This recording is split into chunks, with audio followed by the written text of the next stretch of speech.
Growing up in the 1980s meant you spent a lot of time away from the watchful eyes of your parents. It was the magic of boredom that generated so many great ideas, or so we thought. Kids just took more risks back then, which meant way more broken bones, but also more memories of an adventurous time. So let's take a look back at the dangers kids ignored in the 1980s.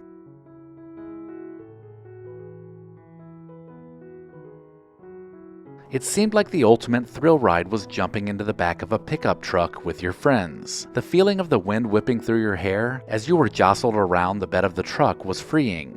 It didn't matter if you were riding on the tailgate or sitting on the wheel well. Having no seatbelts on and holding on for dear life was fun, especially if you lived around some country roads. Today, the thought of kids goofing off in the back of a moving truck would never fly, but in the 1980s, it was alive and well. There were many fears that arose during the 1980s, mostly from secondhand stories or urban legends. This includes the fear of satanic cults. It is now called the Satanic Panic, and it gripped the nation, with stories of ritualistic sacrifices and kidnappings in many small towns. But it was the kids who were usually the ones spreading the rumors, buying into the hype, and venturing into the woods to find the places that these satanic cults would meet. Looking back, the hysteria was overblown, but the fear of it was very real for those growing up in the 1980s. 80s kids were probably the most independent and self-reliant generation. With both parents away at work, there were many kids who came home to empty houses after school. Latchkey kids were usually responsible for getting to school on their own, letting themselves in the house afterwards, and keeping busy until their parents got home from work. With all this unsupervised time, kids sometimes found themselves making some bad choices, especially if they had friends around egging them on. Rediscover your past by digitizing your family's memories with Legacy Box. Watch until the end of this video to find out more about preserving your legacy, and then visit legacybox.com/recollection.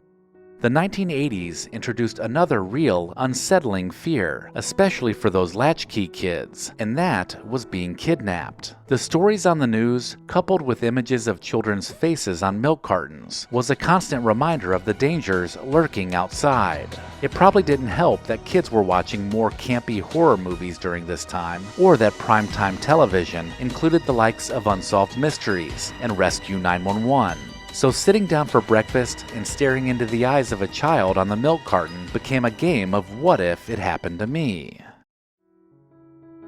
It's no secret that kids loved to be outside in the 1980s, and this was still before safety was built into every part of life because of lawsuits. It seemed everyone had at least one friend with a trampoline, and these trampolines didn't have safety nets, and sometimes they didn't even have pads covering the springs. Bouncing and then double bouncing with friends, learning backflips, and sometimes landing awkwardly was just part of the experience. Sprained ankles, bruises, and broken bones were the price you'd pay for defying gravity in the 1980s.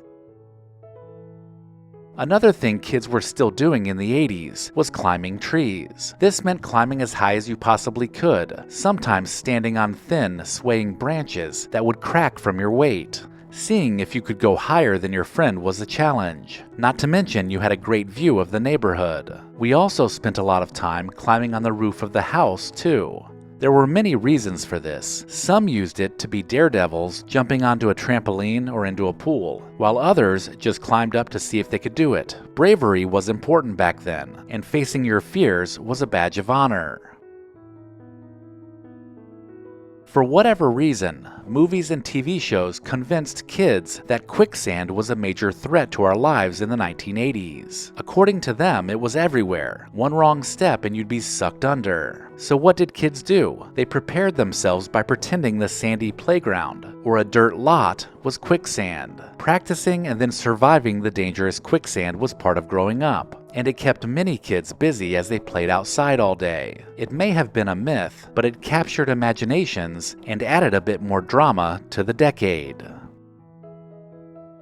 For some reason, the 1980s included a lot of things that dealt with heights. Even at school during gym class, kids would be faced with climbing a knotted rope to see how high they could go. This was back when PE class required a lot more physicality, because if the rope didn't defeat you, then maybe a rough game of dodgeball might. The fear of falling off the rope onto a thin gym mat or getting blasted in the face by a rubber ball were legitimate concerns for many, but it also built strength and confidence.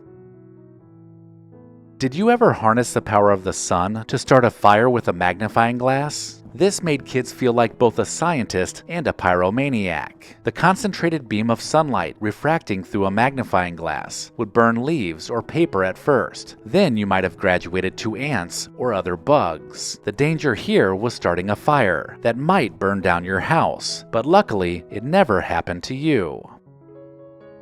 Many kids in the 1980s still carried around a pocket knife, but the one everyone wanted was a Swiss Army knife. Having an all-in-one tool that fit in your pocket meant you could cut rope, tighten a screw, or even perform the ultimate act of friendship, becoming blood brothers. By today's standards, there was a chance of cutting too deep, or even catching some blood-borne disease. But to kids in the 1980s, living dangerously was always better if you had a best friend by your side. How many of you fell and got scraped up in the street in front of your house? With no knee pads, helmets, or elbow guards, kids that rode bikes, strapped on a pair of roller skates, or jumped on a skateboard after seeing Back to the Future knew that falling was inevitable. Hitting a rock or catching a crack the wrong way would send you flying, and road rash was the result. Your knees, palms, and sometimes face took the brunt, but oftentimes you were just told to get up and walk it off. At Recollection Road, I believe preserving the past is incredibly important, and our friends at Legacy Box do too. So much so, they've offered my viewers a code for 55% off. In today's digital age, analog media like VHS tapes and film reels are fading, risking the loss of cherished memories due to things like mold, dust, and time. But Legacy Box, trusted by over 1.5 million families, offers a simple and safe solution to protect your memories before it's too late. With Legacy Box, you can convert your analog treasures into digital memories effortlessly. Send your VHS tapes, camcorder tapes, and pictures to Legacy Box, and like magic, receive back your originals and digital copies for easy enjoyment, sharing, and organization. And here's the kicker. For a limited time, enjoy an exclusive 55% discount at legacybox.com/recollection. Don't let your memories fade. Preserve your past today with Legacy Box. Buy today to take advantage of this exclusive offer and send them in whenever you're ready. Go to legacybox.com/recollection to save 55% while supplies last.